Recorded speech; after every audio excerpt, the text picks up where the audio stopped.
আমরা বিএসটি থেকে আসছিলাম মোবাইল কোর্টে, ম্যাজিস্ট্রেট স্যার আমাদের সাথে আছেন।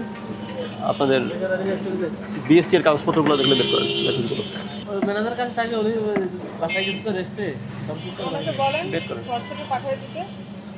যিনি মোটরসাইকেল চালায় বা গাড়ি চালায় তার লাইসেন্স কি সে বাসায় রাখে না গাড়িতে? আমরা আছে আমরা তো আপনার এখানে তো এই যে উনি আগে এসেছেন, সেদিনও আপনি উনি লাইসেন্স বলছে আছে আছে থাকলে তাহলে ওই উনি আমরা আসার 2 দিন পরে আগে তারপর এসেছিলাম। আপনি রাখবেন না? ভাই বলছিল আমরা বলে গেছে তারপর আপনি কেন আনলেন না?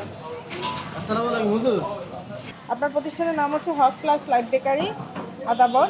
আমরা আপনার এই প্রতিষ্ঠানে এসে অনেকগুলো অ্যানোমালিস পেয়েছি, যেটা হচ্ছে আমাদের বিএসটি যে অত্যাবশ্যকীয় পণ্য যেটা লোকজন প্রতিদিন খাচ্ছে, bread, biscuit, cake, decorative cake, sweet meat, দই।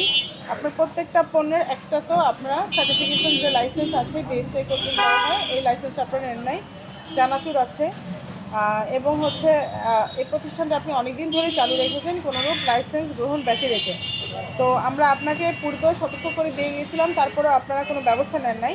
এ কারণে আমাদের যে প্রসিকিউটর আছেন ইনি বিএসটি আইন 2018-এর 15 এবং 27 ধারায় বিচারের জন্য আবেদন করেছেন। সেই বিবেচনায় আমরা আপনাকে 25,000 টাকা অর্থদণ্ডে দণ্ডিত করছি, অনাদায়ে 15 দিনের কারাদণ্ড। আপনি দ্রুত অর্থটি পরিশোধ করবেন এবং আমরা আপনাকে 1 সপ্তাহ টাইম দিলাম।